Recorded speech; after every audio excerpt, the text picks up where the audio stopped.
Good morning, everyone, and thank you so much for joining us for this webinar about demand response trends held by Engerati in association with Dexma. I'm Lois Vallely from Engerati, and I'm very pleased to hand you over to Francisco Javier Diez from Tekniker Research and Technology Centre to chair today's event. Thank you, Francisco. Thank you, Lois. First, thank you to Engerati to give us this opportunity to present the project. Thank you for attending, all of you, to this webinar. I think that at the end we are going to present the project response. And at the end, this is the agenda for today. We did also a presentation of the project, and after that we give the word to Feníe, energía, and Dexma to explain the demand response trends for utilities and the energy sector. After that, the Institut Mihajlo Pupin explains the technical challenges of the project. At the end, Iker Esnaola from Tekniker will show some of the issues that we found because the pandemic and COVID-19. At the end, you could ask everything that you want, and we can to the panelists or to everybody. And in the middle, you can make questions in the chat, and at the end, we will review them. Well, what is the project? Sorry. What is the project response? Response, it is a European project. It's the title of the project is Integrated Demand Response Solution Towards Energy Positive Neighborhoods. It's a project funded in the topic E12 from 2017, integration of demand response in energy management systems while ensuring interoperability through private partnerships. The project started the 1st of October of 2017, and the project is just finished now. And we are going to show you the results. A brief overview. The main objective of the project is deploy and demonstrate a solution that will be interoperable, cost-effective, and the solution will integrate energy and automation, control and monitoring, legacy systems in order to achieve a seamless integration of cooperative demand response. The scope of the project is the building, the homes, the district level, the neighborhoods. Is based on open standards and in reliable analytics, especially for forecasting. And of course, it is necessary the interaction with end users to raise the awareness and influence them to making them active, indispensable actors in the demand response loop. To test the project, we test the project in 3 pilots in Spain, in Ireland, and Denmark, with different climate zones, different topology of houses, dwellings, and different type of users. Well, this is a key overview. I think that the other panelists will explain more deeper the business aspects and the technical aspects. Now, the next part is demand response trends for utilities and the energy sector. It's presented by Mihajlo Serrano from Feníe Energy. Mihajlo Serrano is an electromechanical engineer of Universidad Pontificia de Comillas. Holds a double master degree in industrial engineering and engineering for mobility and safety from the same university. And she has experience in research and development and is currently with the Innovation and Regulation Department on the Spanish utility Feníe Energía. From Feníe Energía is also participating Agustina Ayara. She has 7 years of experience in the Spanish utility, Feníe Energía. She has a deep knowledge of how utilities internally work and has developed skills in many fields thanks to her rotation between departments. Currently, she is with Innovation and Regulation participating in several Horizon 2020 projects. And in this slot, finally, participates Oriol Pla from Dexma. Oriol Pla is an aerospace engineering by the Universitat Politècnica de Catalunya, has 2 years experience in research and development projects in engineering at Dexma, and in this period has participated in several 2020 Horizon projects and national and regional research and development projects. Okay, Maria Luisa,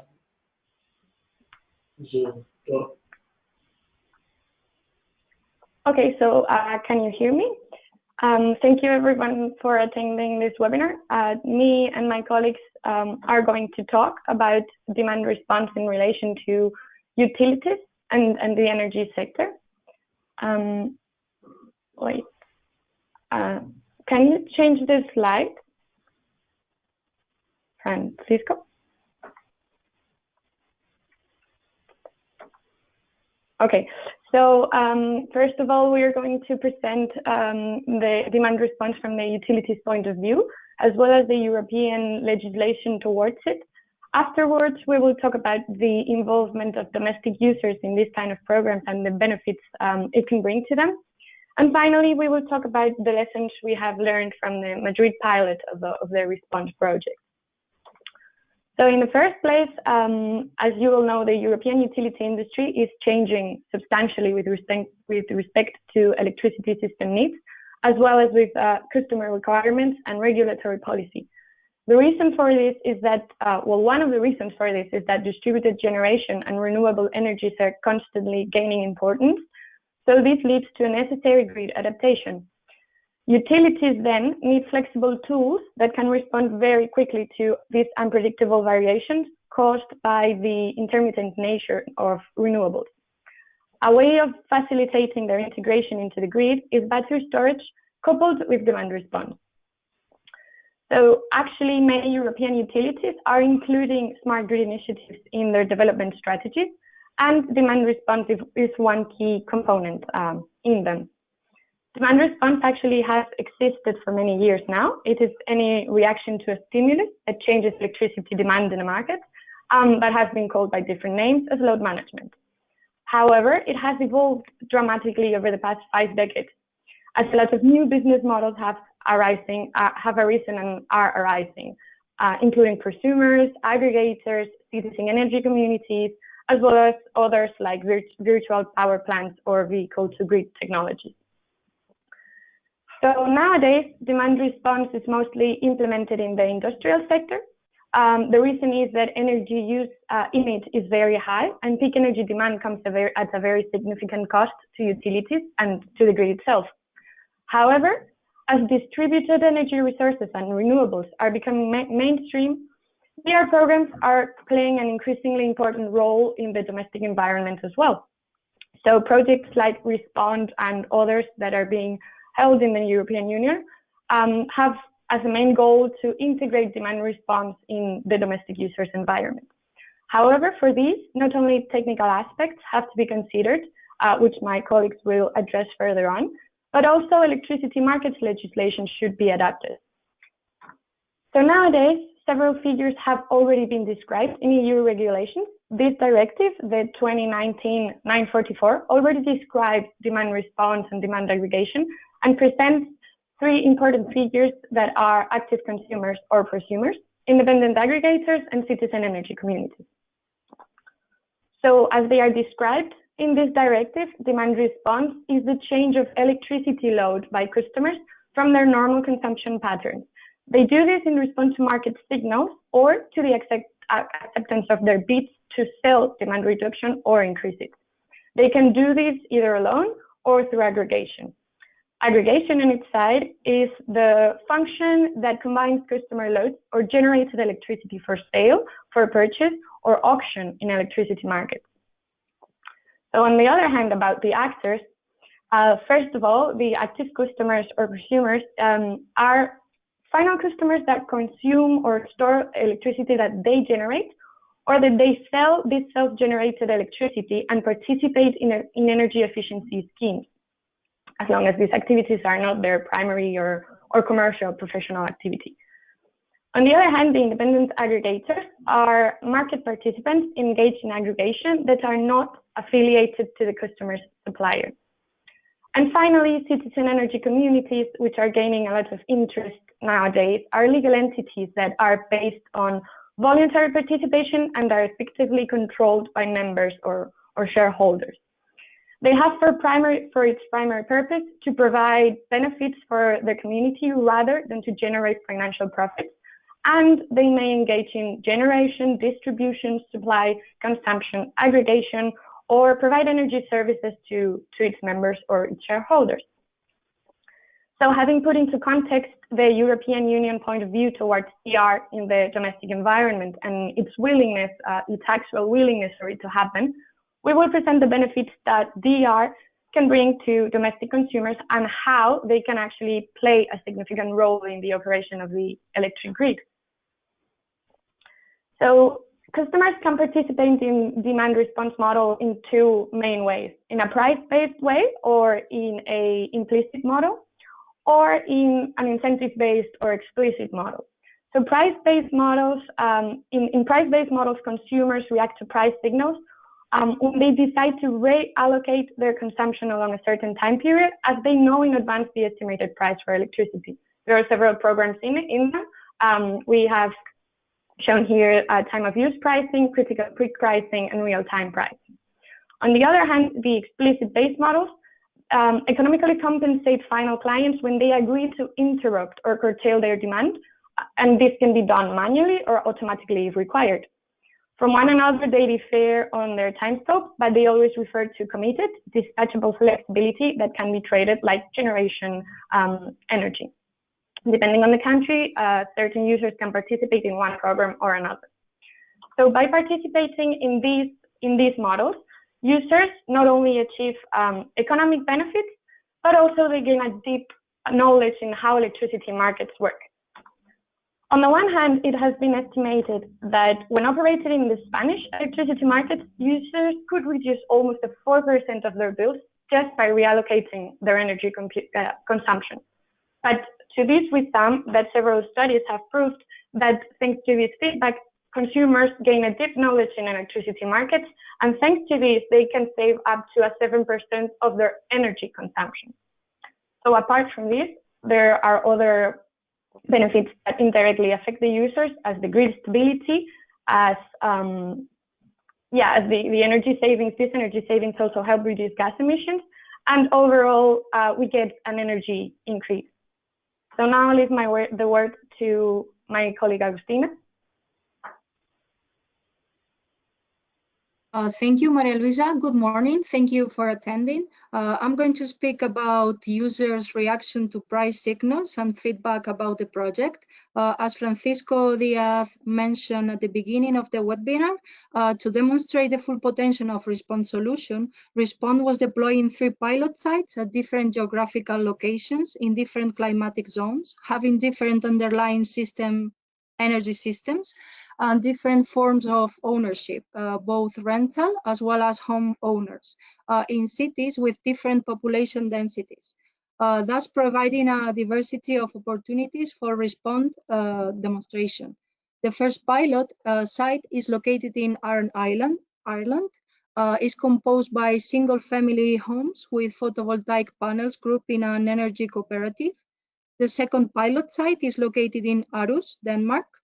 Is represented by social housing managed by a non-profit entity with community photovoltaic panels. And the third pilot site is located in Madrid, Spain. Is composed by a neighborhood community of several multi-height buildings with thermal solar panels. Feníe Energía, as the utility managing the Madrid pilot site, undertook the following actions. We measure electricity consumption in the different dwellings and analyze how users respond to price signals or incentives. For such purpose, they count with an app where they could see their real-time consumption and receive notifications about the happy hours during which energy was free. First, we studied how users respond to long periods, up to 14 hours a day. Then we measure, I'm going back to the, because I was in the wrong slide. 1 second. Francisco, can you go back to the beginning of my presentation, to the second slide? Because I'm not able.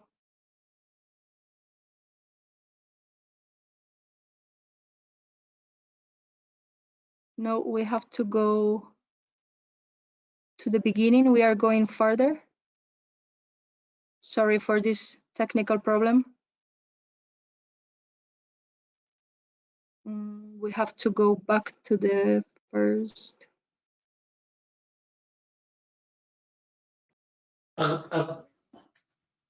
Agustina? Yes? Give me the control. No?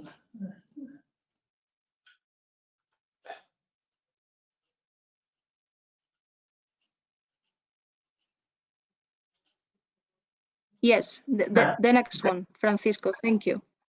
Sorry for this. Okay, so as I was saying, first, we studied how users respond to long periods, up to 14 hours a day. Then we measure their reaction to shorter periods, 1 or 2 hours a day. And finally, we analyze their response if we pay them through incentives to reduce their consumption at certain times. Moreover, solar thermal panels were installed on the roof of one of the community buildings for domestic hot water production. And thanks to the use of sunlight, the energy produced by the gas boilers to heat the water could be reduced. We can go to the next slide.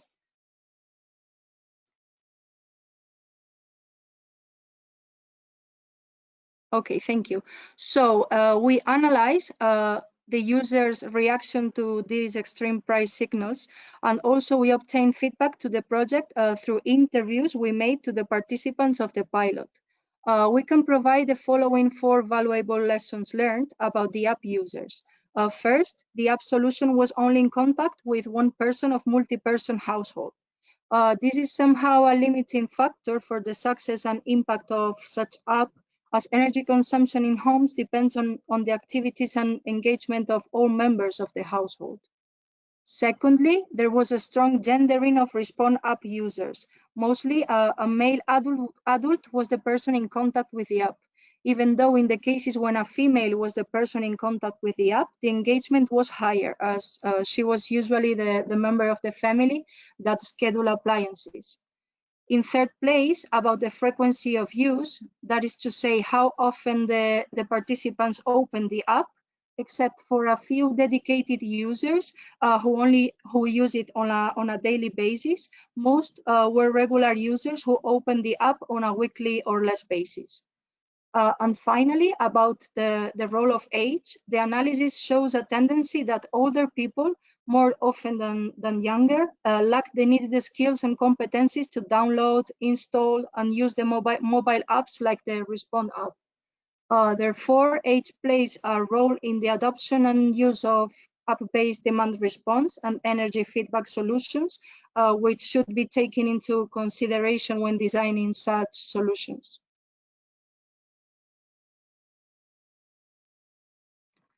We can also provide the following 4 valuable lessons learned about the demonstration activities performed.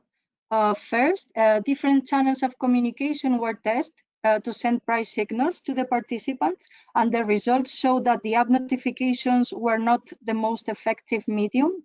A text message, a phone call, or even a fridge sticker, which was provided to them, informing them about the happy hours, were more effective and preferred. Secondly, about price incentives, the response of users to the proposed happy hours showed that price incentive had a good impact on time shifting consumption. Participants, by being able to see their hourly consumption, first, they earn knowledge about how much energy the appliances consume. Also, they try to reduce the use of some non-essential appliances in order to save energy consumption, for example, the dryer. And in addition, they were basically able to adapt the consumption of appliances such as washing machine, dishwashers, air conditioner, induction cookers, and kitchen robots. The trial at Madrid pilot site started in November 2019. At the beginning, it was difficult for the participants to time shift consumption, but progressively they started to reschedule demand to non-peak periods. To provide a number, we can say that since June 2020, when they had 2 hours of free energy twice a day from 3 to 5 p.m. and also from 10 to midnight, it was reached a reallocation of an 8% of their total daily consumption on average. Also, the COVID circumstances facilitate a major flexibility in the participants' schedules as they spend longer periods of time at home, and as well programming function that more and more devices incorporate into their operation allowed to adapt their consumption to certain schedules. Finally, we realize that the simpler the prices schemes are, the easier for the users to follow.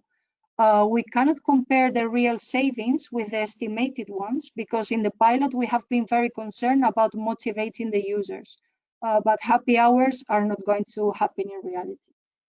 If we go to the third lesson learned, an important aspect of Respond is the competitive feature, thanks to comparative graphics shown through the app to the participants, which was one of the most used functionality.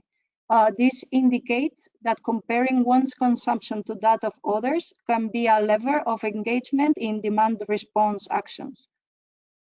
And last but not least, the users show a positive attitude and a general acceptance of automated demand response control of appliances, though these kind of actions were not implemented. I do appreciate your attention and time, and I pass the word to our colleague Oriol Pla from Dexma. Thank you. Hello, everyone. I'm Oriol Pla, project engineer at Dexma. I will present an overview on demand response trends, especially for utilities, and I will also present Dexma's role in the Respond project. First of all, I will explain a bit about the existing demand response trends, as we can see in the following headlines from the press. Traditionally, utilities have seen demand response as a flexible grid management tool, but in this era of fast development and digitalization, utilities begin to see demand response as a way to engage with their customers.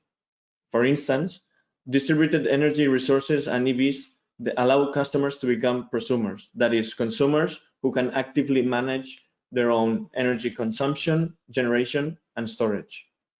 New trends and business models related to demand response are appearing in the energy market, such as virtual power plants, aggregator, and big data analytics.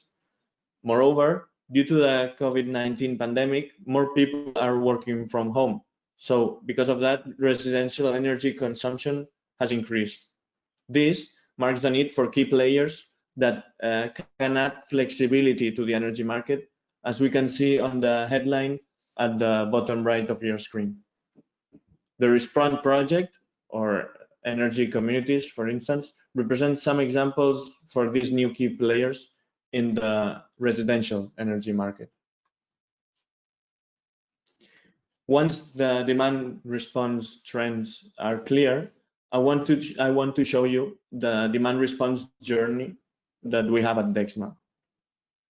This journey starts with Detect, the product that with artificial intelligence and machine learning algorithms allows utilities to perform virtual energy audits for all of its portfolio of customers. By means of virtual load disaggregation, Detect calculates energy saving retrofits that can be sold to the utilities by the utilities to its customers, such as, for example, PV panel installation, reactive power optimization, and even the flexibility potential can be identified. This demand response journey continues with Analyze, the energy monitoring platform. This platform, demand response analytics can be performed, as well as many other energy-related KPIs.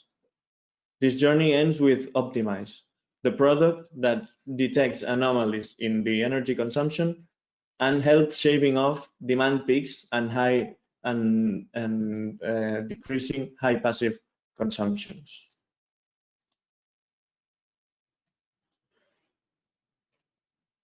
Dexma Analyse has been the product which has been more involved in the Respond project, and it has served as the project's energy monitoring platform that used by utilities to perform energy analytics.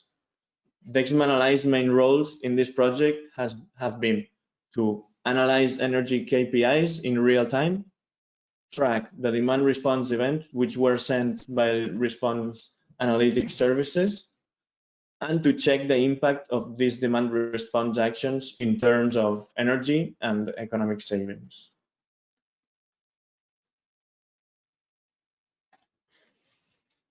In order to analyze these energy KPIs in real time, several functionalities in Dexma Analyse have been used in the Respond project. Measure and verification has been used to establish consumption goals and check the savings that have been obtained. Several energy KPIs, such as energy demand or energy cost, can be also obtained in Dexma Analyse. Indoor air quality parameters can also be visualized. Carbon emissions related to the energy consumption can also be calculated in this platform. And finally, energy reports can be generated for a certain period of time, and they include a summary of the main energy KPIs of a certain customer. DR events sent by the response analytics services, which will be described later on this webinar, are displayed in the consumption screen in Dexma Analyse. They can be seen as a green icon on the graph and as a comment on the section below, indicating the event description, duration, and its timestamp. An example of a demand response action useful for utilities customers would be to shift loads like the washing machine or any other appliance to a cheaper period, for instance.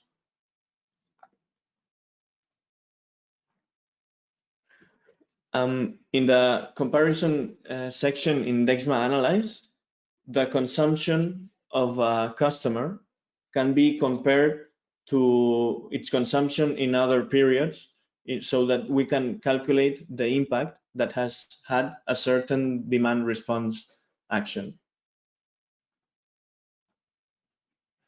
There are some other functionalities which have not been added to the Respond project or not have been used in this project, but which are also useful for utilities, like the automatic baseline calculator.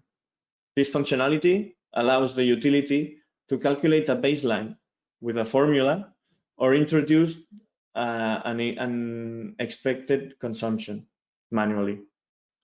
This way, the consumption can be compared to the expected consumption.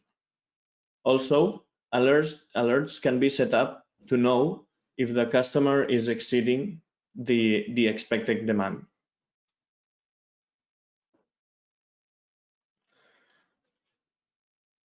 At the diagram at your right of the screen, we can see how the Dexma and Respond platforms, with its different modules, interact with the rest of agents, such as utilities or prosumers. To sum up, we have seen the role of Dexma's platform in the Respond project, and how both platforms help bring demand-side flexibility closer to the prosumer. Some of the key benefits that have been obtained in this project are that customers involved in Respond, they have increased their engagement with the utility about 30%. And as Maria Luisa mentioned before, an estimation of the annual savings per customer has been done, with a result of about 20 euros annually. Okay, that's it from my side. Thank you very much for your attention. And now I give the floor to Francis to introduce a new section.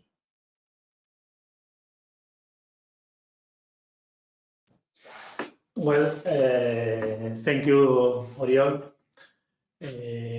Next slot is to show the technical change of the rest of the project.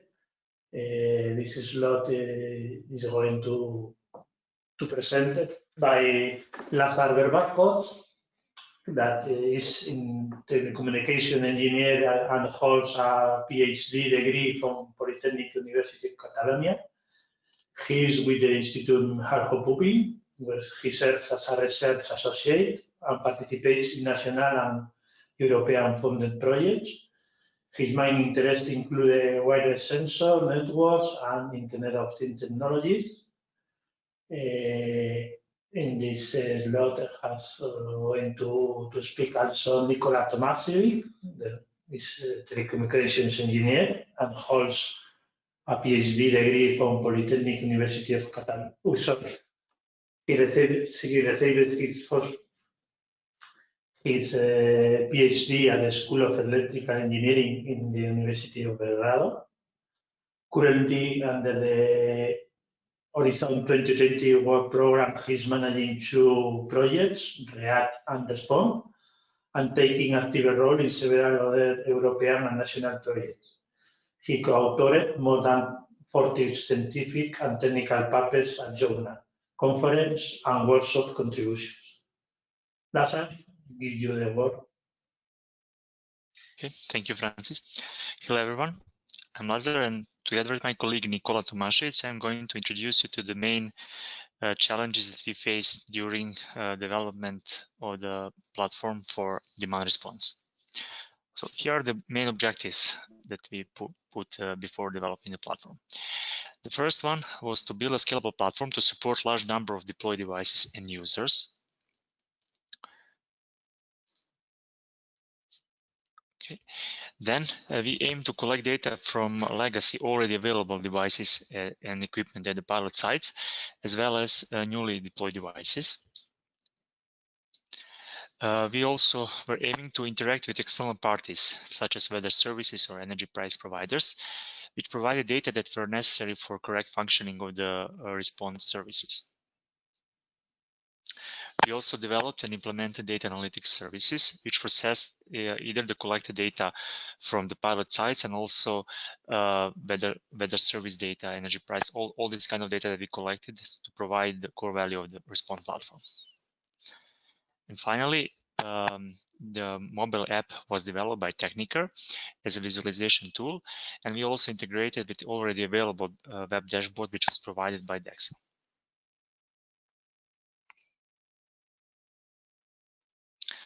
Sorry. So in this slide here, we can see the main architecture of the platform that we adopted. So on the bottom, you can see the devices deployed in the field. So we used Energo Monitor and Develco gateways, which were basically the consortium partners who provided equipment for newly deployed equipment. And we also use Ojima Energy Gateway to integrate the legacy equipment which was available at some pilot sites.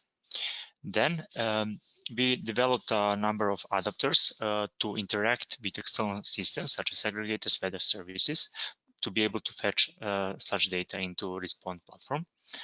And also we deployed a historical data tick stack, which is an open source framework, which is particularly suitable for Internet of Things applications and applications where you need to collect a large amount of data and process them as well. So as you can see, we have 4 components. I'm later going to talk a bit more detail about them, but their main aim is to ingest data coming from the MQTT broker, which is serving as a main data collection unit here, and to store them in the time series database. Then we also have it at the top 2 applications, web dashboard as well as mobile application, where the mobile application was developed from scratch during this project, and we also have energy management system. On the left-hand side, we can see the core value of the Response platform in terms of different services that have been developed. So basically, all this data were collected from pilot sites, stored in a historical data stack. But then we used a number of algorithms to process such data in order to provide valuable suggestions and information to the end users. So while we were developing the Response platform, we faced a number of challenges. The first one was to provide interoperability among devices provided by different vendors. In current market situation, there are a number of different vendors which do not use the common data structure or common communication protocols. So somehow we needed to deal with this problem. Therefore, we defined a canonical data model, which is a common data structure to be used for data exchange within Response platform. In order to be able to use canonical data model, custom converters from proprietary data format into CDM had to be developed, and we developed them in a different way, either directly on the gateway or in the cloud, like in the case of Energo Monitor. As you know, I already said we needed to collect and retrieve a large number of measurements from devices deployed in the pilot sites. And this has been done by means of MQTT broker. And also we've been using Influx database, which is particularly suitable for this kind of data. Next, we need to generate the demand response events based on real measurements and energy prices. So, for example, in the case of pilot sites in Madrid, where we have variable tariffs, we have been using this information in order to generate the demand response events. And in other 2 pilots where we have solar energy production, we also use that kind of information to be able to generate corresponding demand response events. And finally, we needed also to deploy a large number of services, which have been shown in the previous slide. So, okay. So in this slide here, I'm going to talk a bit more about tick stack, which was used for the platform for data collection, storage, and analysis. This tick stack is composed of 4 different components. First of them is Telegraph, which is a plugin-driven service for collection and output of data, which can be easily extended to different additional data sources. In our case, we have been using it. Our initial plan was to use it for collection of data from the MQTT broker, basically for all the data that are coming from pilot sites, and outputting such data into Influx database.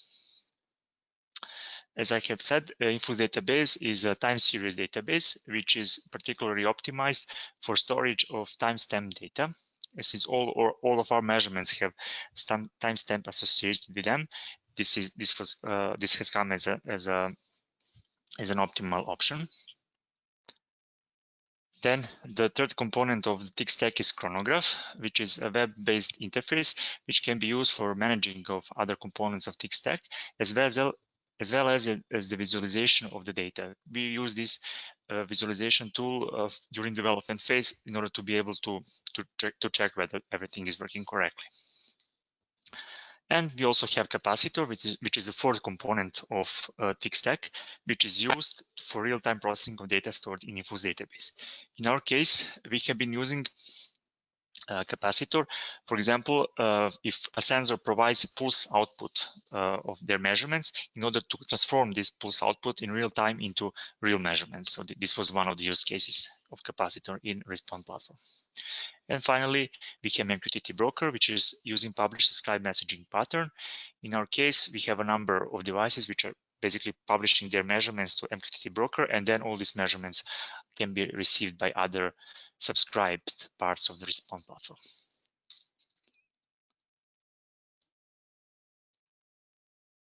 And here in the last slide of this first part of technical challenges, I'm going to show you the main lesson learned and recommendations that has come as a result of our work. So as I have said, our aim was to use Telegraph collection of data from MQTT broker and storing them into Infuse database. But since this is an open source component, like the rest of TIC stack, at the time of initial platform deployment, it was not very stable. We had problem with it crashing and not working correctly. So since we're just using this part of the Telegraph, although it provides much more possibilities, but we were just using it to collect data from MQTT broker, we basically at the end decided to deploy a custom Python service which was used for the same purpose. Nowadays, Telegraph is much more stable, but we still are working with this Python service since it works correctly since 3 years ago. And also during the project, we realized there were situations where some devices were not sending data, either due to internet connection problems or because their batteries were depleted. So we realized that there is a need in the future to develop a component which would basically check the status of deployed devices in order to prevent possible data loss and to alert pilot responsible partners to check on the status of devices deployed in their pilot. So that would be all from my side. Now I pass forward to my colleague Nicola, who is going to present you with the remainder of this section. Yes, thank you, Lazar. I hope that everyone can hear me. So hello to attendees as well. So just to provide you with more technical flavors and challenges that we were facing throughout development activities of Response platform. So as you heard, the Response platform was devised as, let's say, service-oriented architecture. Let's call it as a stack of services. We call it Response control loop, and in its very core, there is an optimization engine that we leverage to formalize, let's say, to formalize the demand response system to be offered for residential users. So the optimization engine was targeted to enable the demand side flexibility and to consider multiple energy carriers. So we went across energy carriers such as electrical and thermal loads in order to reduce the energy costs for the end users, but also to provide some benefits to the service providers. How we actually achieve that? We incorporated some predictive analytics for renewable energy production forecast, for user demand forecast. We included some day-ahead pricing, explicit specification of demand response requests. And upon this, let's say upon this optimization space, we executed the optimizer in order to allocate the most optimal demand profile. So for this, we used and leveraged the energy hub concept. So we did a sort of like integrated supply and demand side optimization. So we included also demand side management. So we shifted the load in time in order to identify the optimal profile. It is important to mention that Response was positioned towards the end users in an aggregated manner. So we tackled the energy demand side in a clustered way, and results of optimization cross-reference to the measurement data. Based on this analysis, we triggered some automated control and also some notifications in order to provide some recommendation support to the end users via Respond mobile apps and dashboards. So I mentioned predictive analytics. Here I will just mention the analytical services that we developed for predicting the renewable energy availability. Basically, we developed, you heard that we had 3 pilot sites as part of Respond. We developed 3 specific models in order to achieve the sufficient precision of our forecasts. So for Aran Islands and Orcus, we had the case of PV panels, and for Madrid, we had solar thermal collector. And basically, we developed various models that were trained to represent, let's say, a dependency between meteorological parameters and energy that was produced at the output of these systems. For this, we analyzed, of course, based on the available data, we analyzed the various models and approaches, including physical, such as parameterized models, and historical data-driven models, such as purely machine learning, such as artificial neural networks, and so on, and also probabilistic models, such as Bayesian networks. Here you can see just some challenges that we encountered. As you can imagine, there is a trade-off between the data availability and performance. In this regard, machine learning models provided a high precision of their forecast, but they required a large amount of data. And these kind of models were developed for Madrid and Orcus, while in the case of Aran Islands, due to the lack of availability of that high amount of data, we opted for parameterized models that were actually leveraging the technical specification of the PV panels. They basically didn't require excessive amount of measurement data, but on the other side, they were less precise. Both of these approaches, they required precise weather forecast, and for this purpose, we used WeatherBeat services. Also, nevertheless, as I said, that during presenting the first slide, the results of these predictive analytics were indeed used for optimization purposes, but nevertheless, they were also used for and exploiting for raising the awareness of the end users, such as in times of high renewable energy production periods. So for this, we issued some notification to direct users in order to change their behaviors, in order to switch off or switch on some loads and appliances in order to match with the forecasted renewable energy availability.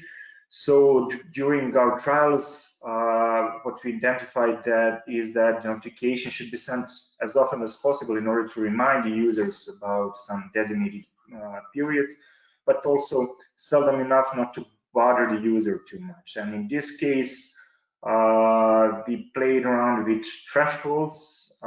Certainly there is a point of investigating what threshold would be suitable for triggering some messages to the user. The question how to make the Respond control loop effective. So what we did in terms of analysis of the optimization outputs was basically we compared the shape of forecasted load, which was taken as a baseline. We compared it with the optimal that is suggested load profile, also taking into account some real measurement data and having in mind some user habits and some flexibility that we assumed at the demand side. And based on the optimal profile, the suggested profile, we performed a conversion into the actionable controls. Some of them were automatically executed, while some of them were just suggested for the manual intervention to the user. Also, some of the results were incorporated into the general suggestions and raising the awareness of the end users for, as I mentioned, for the designated periods of high renewable energy production. And this was all done using the Respond platform, which was able to initiate some controls automatically and also for triggering some messages that were broadcasted to the end users via our mobile app. So optimization, as I said, it was exploited, it was incorporated leveraging the energy hub concept.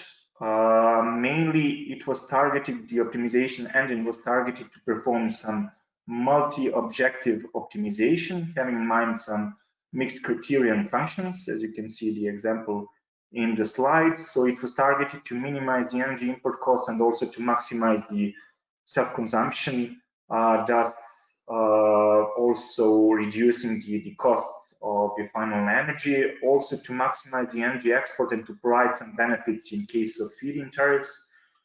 And it was targeted to minimize the differences between what was required in terms of demand response events, which may be initiated by service providers or from some grid stakeholders, and the baseline, which was the forecasted profile.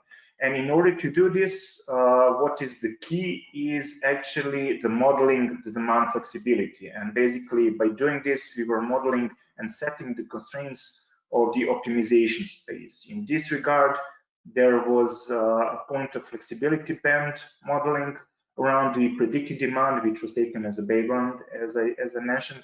So this set the constraints for optimization to play around regarding the time shifting of the loads. What we also took as a constraint was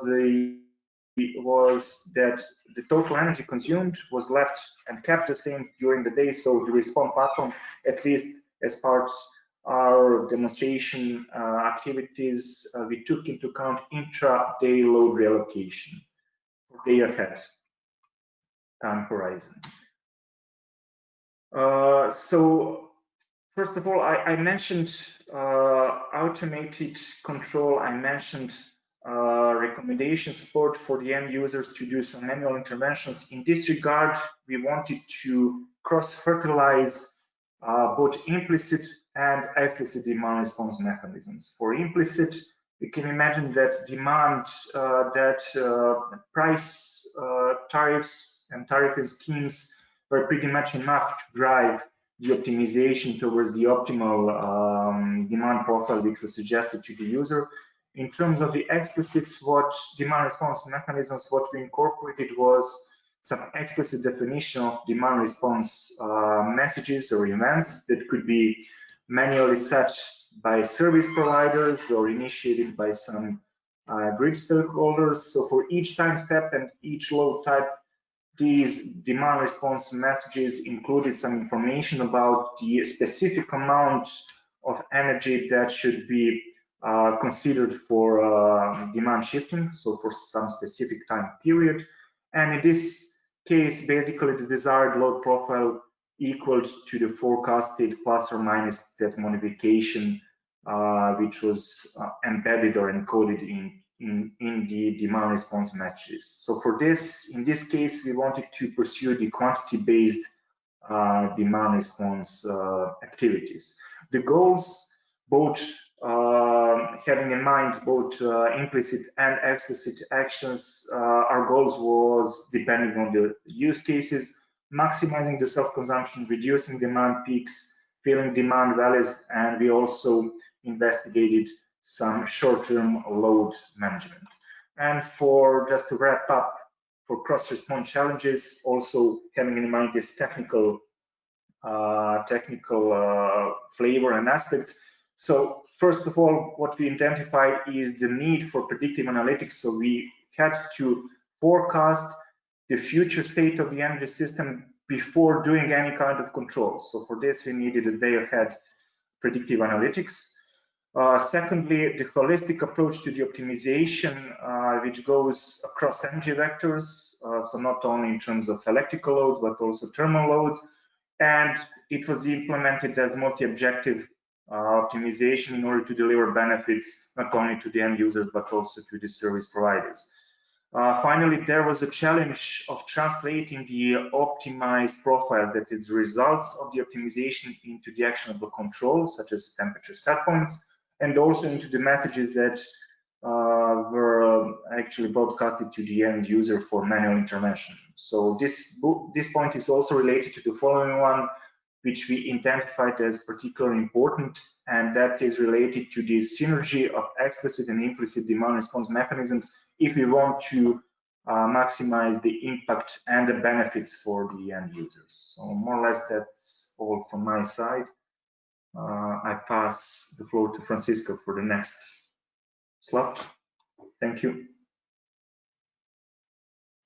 Thank you very much, Nicola. Well, we reached the final part of the webinar, and now Iker Snaula from Tekniker is going to explain some of the changes that we have because the pandemic, COVID-19. Iker Snaula holds a computer engineering degree and a master in advanced computer system, both at the University of the Basque Country, Spain.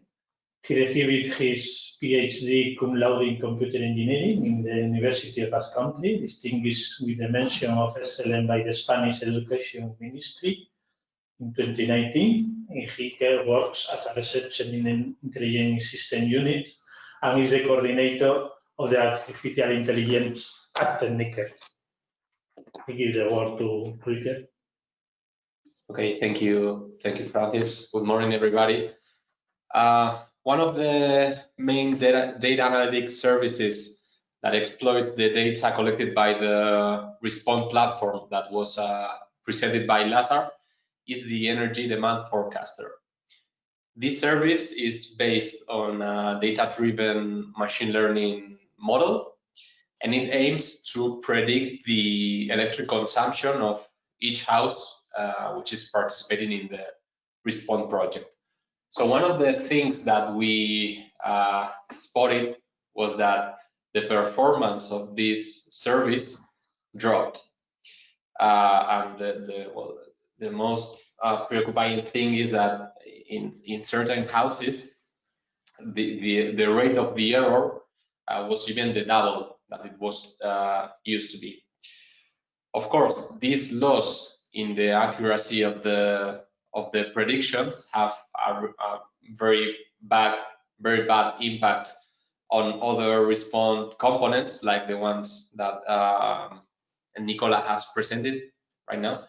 And of course, this also has a negative impact on the final goal, which is the achieving the energy efficiency in the houses. So as you can see, there was an urgency to solve this situation.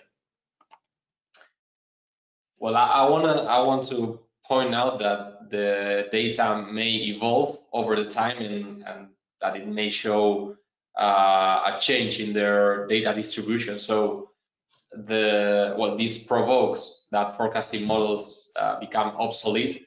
So the degradation of their performance over time is something relatively common.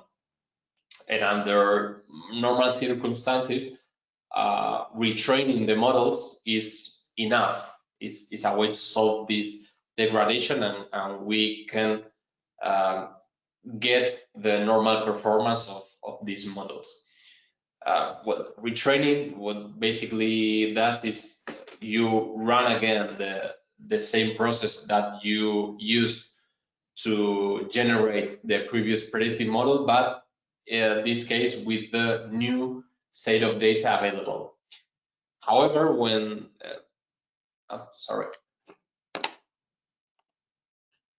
as I was saying, however, when abrupt changes happen, like for example the unusual changes of electric consumption habits that derive from the COVID-19 pandemic, the retraining is not enough because it occurs this problem known as the concept drift. So what happened? with the COVID-19 pandemic? Well, worldwide, the electric demand dropped, mainly caused by the lockdown and the confinement measures that the different governments had to implement. In Spain, for example, the power demand fell by nearly 17%.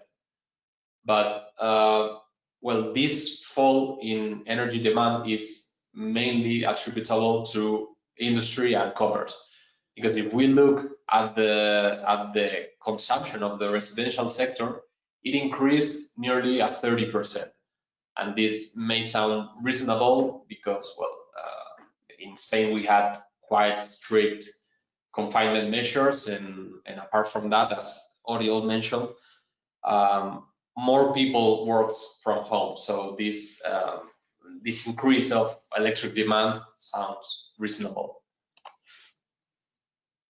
So what we did was, instead of making a normal retraining of the model, we adapted and we trained our forecasting models only with the data collected during the confinement period. This way, the estimates or the forecastings were no longer based on the data from previous year, because the consumption patterns of the users have changed from the previous year. And this way, the models that we developed were more effective because they learned from the most recent data.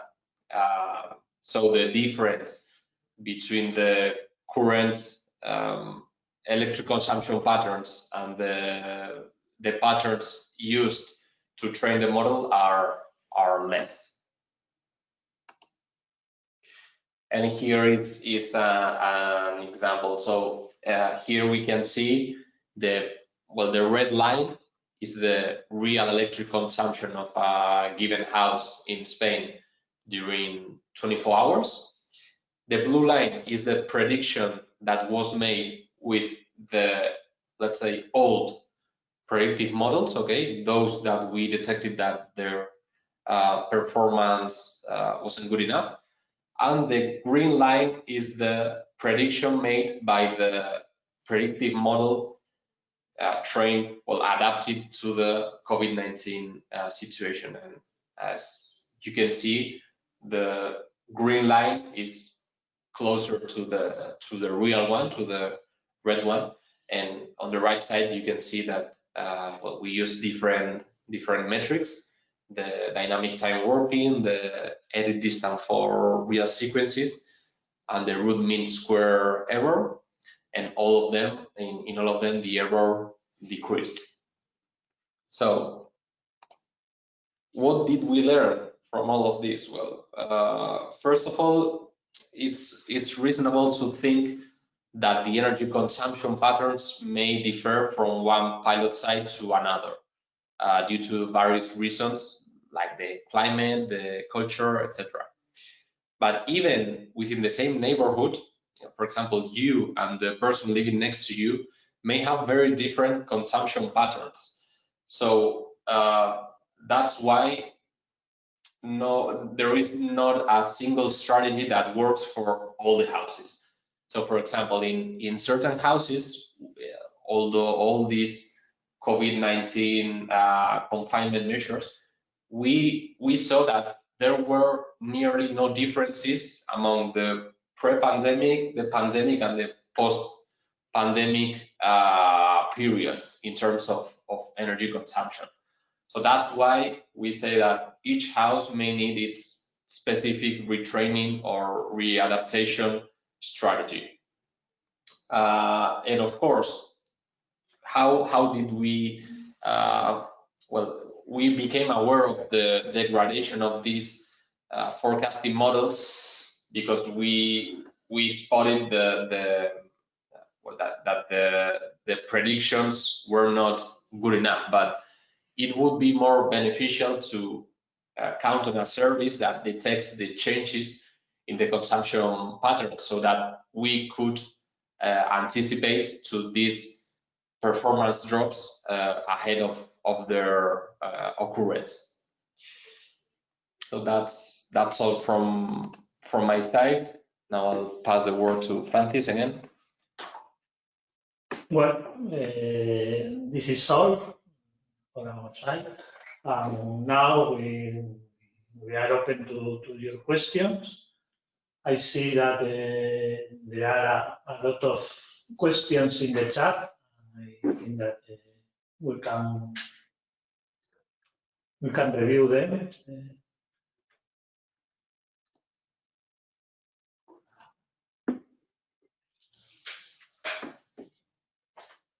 Well,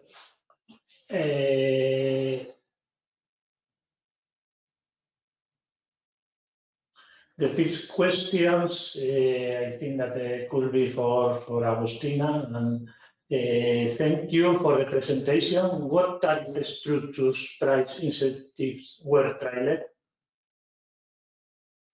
Hi everyone. Okay, thank you for the question. All the participants had a time discrimination tariff, a regular tariff that Feníe Energía offers with 2 fixed prices. The incentives were the happy hours that we offer from November 2019 until April 2020. We offer the participants 14 hours of happy hours of free energy, so they could start adapting their consumption to those hours. And then we reduce the happy hours to 2 times 1 hour per day. First, it was from 3 until 4 p.m. and then from 10 until 11 in the night. And then as they couldn't run appliances as washing machine or dishwashers in only 1 hour, we decided to implement these 2 times happy hours from 3 to 5 p.m. and then from 10 to midnight. Thank you, Agustina. Well, another question is how accurate was the virtual load disaggregation? Which residential appliance has more flexible potential? I know if Nicola could answer this question. Yeah, I hope you can hear me. So regarding this question, yeah, very interesting question, and it's important to emphasize that as part of response, we didn't do actually virtual load disaggregation, such as in terms of non-intrusive load monitoring. So we did not do any kind of estimating what load or appliance is switched on or switched off. In designated time, what we used and leveraged is actually the measurement equipment, such as smart plugs and smart meters. So basically, we were pretty much aware what appliances were used, which were operating in designated periods. In terms of the flexibility potential, what we played around with and what we identified in terms of flexibility was the appliances such as washing machine, tumble dryers, dishwashers, that kind of appliances that were easily for the end user to shift in time, for early in the morning to the late in the evening, and that kind of things. Also, what we noticed is that thermal load could be significantly influenced, such as we integrated with smart thermal valves in order to influence some temperature set points by increasing or decreasing depending on the use case scenario, and the end users were pretty much feeling comfortable with this. So this is also one aspect to be included for future reference. So thermal load for demand response. Thanks. I just wanted to add that regarding the virtual load disaggregation, in Dexma we have it for the tertiary sector, not the residential sector. Anyway, if the person who asked this wants to know more about the algorithms accuracy, please feel free to contact us. Okay, thank you, Oriol and Nicola. Another question is, who do the alerts of high demand get sent to, utility or customer or consumer? Sorry, I think that. Sí, okay, Oriol. Yeah, I just wanted to say that these alerts, these high demand alerts, they get sent to the utility, and then the utility can communicate with the consumer in order to reduce its demand. So it's Yes. received by the utility. If I can add something, the final, like the goal is that the final consumer can get the alerts to actually switch their consumption. So we contacted them via the app, SMS, or telephone calls. We also did certain interviews about which contact channel was the preferred one, but the answers differed a lot. So someone's preferred the app, some others preferred messages. So there's not a clear preference.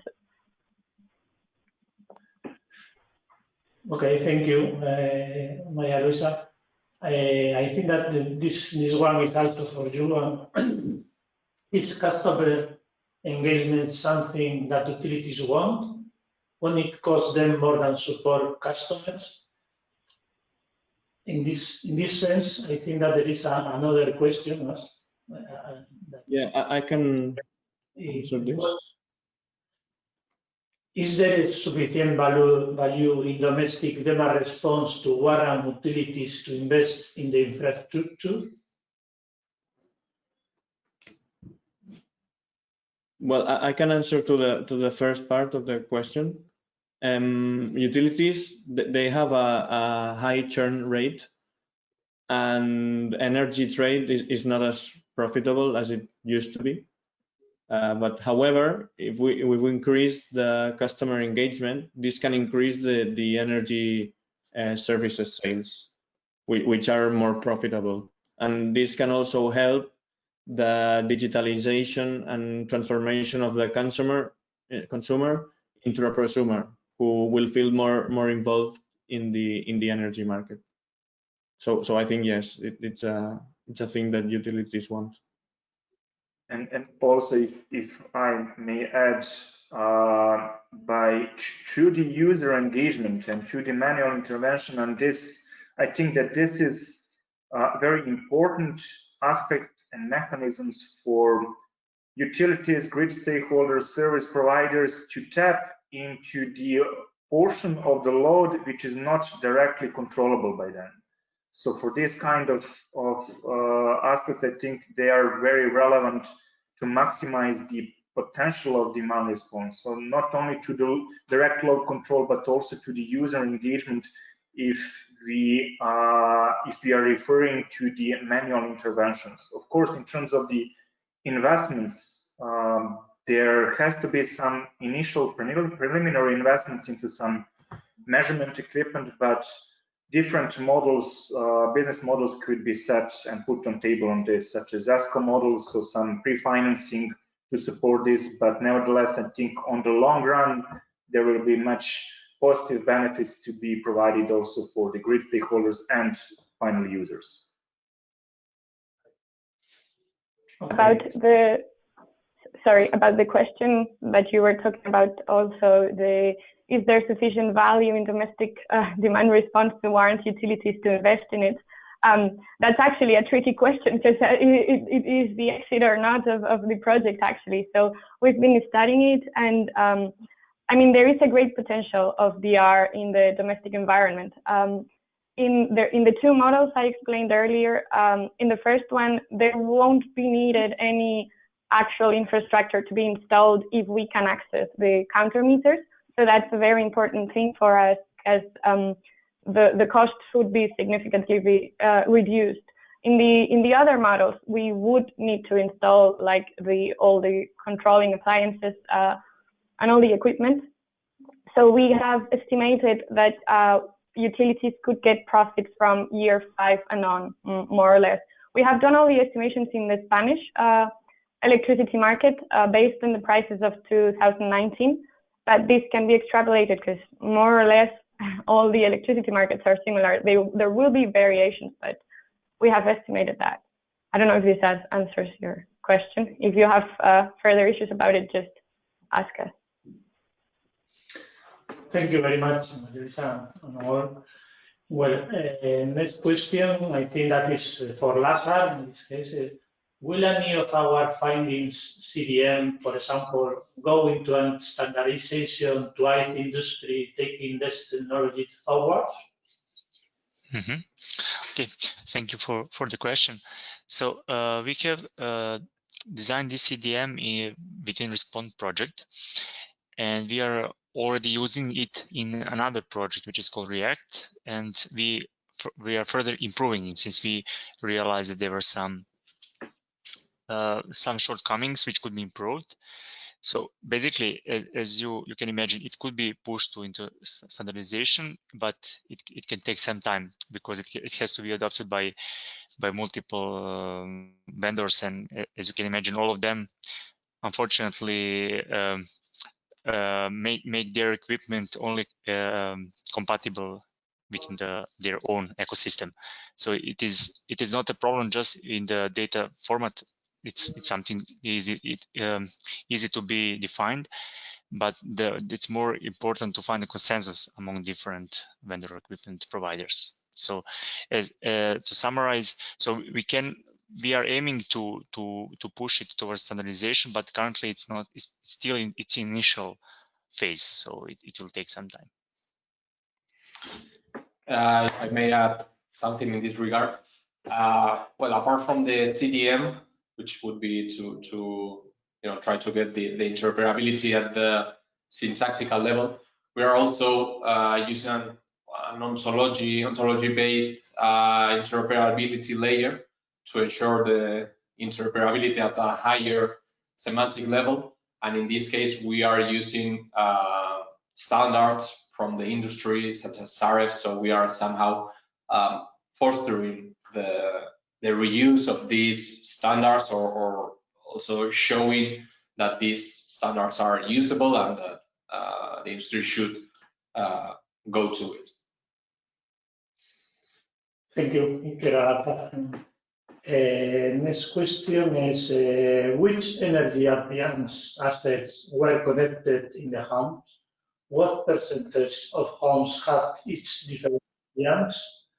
I think that I can answer the question. In general, the most used appliance, that is the appliance that are easy to switch, are dishwasher and washing machines. In order to play with this appliance, we install smart plugs in this appliance to be able to remote start and stop the appliance. In general, all of participants have this type of appliance, but some of them are also time dryer, that is pilot. In Spain, for example, several of them have air conditioning, especially for winter. I think that this is. I would like to notice that one of the users in Madrid pilot say that he has realized that his washing machine has the possibility to dry the clothes, and she realizes that these functions consumes a lot of energy, and now she's trying to not use this functionality if it is not necessary. May I also add something? Yes. Okay, yeah, so thank you, Francis. And also I would also like to add that we, as also Nicola mentioned previously, we've been using smart thermostat in Aarhus pilot site, since they are water heating radiators, and smart thermostats were installed in order to control. So with the smart thermostat and actually with cooling and heating, it's much easier to control or to shift the load, since they do not impact. I mean, they have like long-term impact. You could maybe switch the load, but to keep the comfort level more or less the same.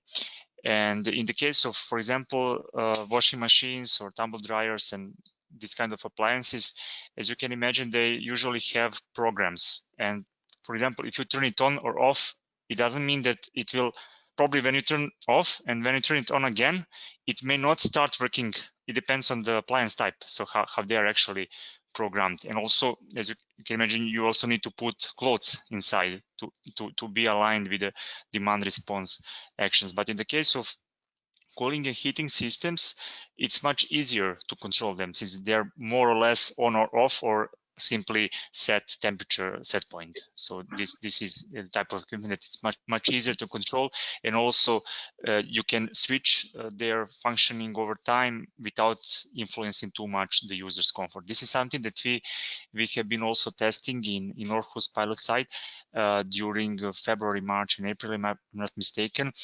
Partners from Aarhus were actually testing this kind of equipment. So basically, in the morning they were switching first before the morning they were like preheating the radiators, and then they turned it off during the peak hour. So they were actually testing how it would influence the temperature in the house, and also how it would influence the demand curve of the heating. So this is more or less what we've done. Thank you, Rafa. Well, next question is, I think that's from Nicola. How far out could the solar forecast predict? What value do they offer to the utility energy system? Yeah, in terms of the time horizon, I think that I mentioned during the presentation, what we did is actually a day ahead predictions. So we were concentrated ourselves towards the intraday load reallocation. So for this, we needed at least 24 hours ahead predictions. It was something like hourly resolution. What also might be interesting, but what we didn't do, is that perhaps 1 week ahead predictions might provide some, let's say, advantage in case that some of the end users, final user, want to shift some of the appliances across the days in a week. What we did, we were concentrated towards the intraday reallocation, but what might be interesting is also to do scheduling of appliances across the days of the week. But nevertheless, we did 24 hours ahead.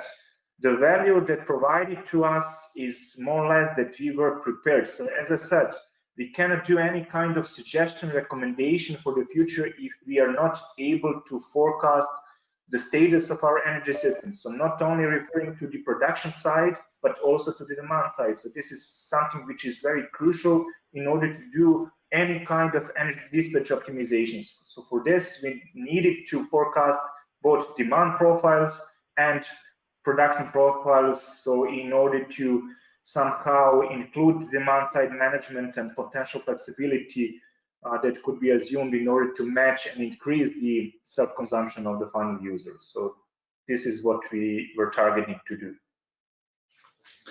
Thank you, Nicola. Well, sorry, but we have no time to follow. We have a lot of questions to answer. Thank you to all of you for your question.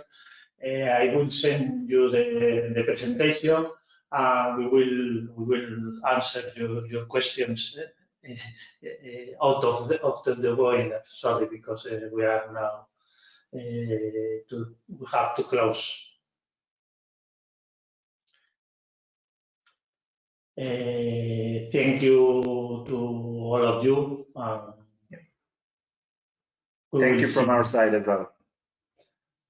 Yeah, thank you for attending the webinar. Sorry for the questions that we haven't answered. We're out of time, as Francisco is saying, so hopefully we will be able to answer them somehow. Thank you everyone for attending. Thank you. Thank you very much Bye for bye. attending. Thank you. Bye. Bye. Bye. Thank you.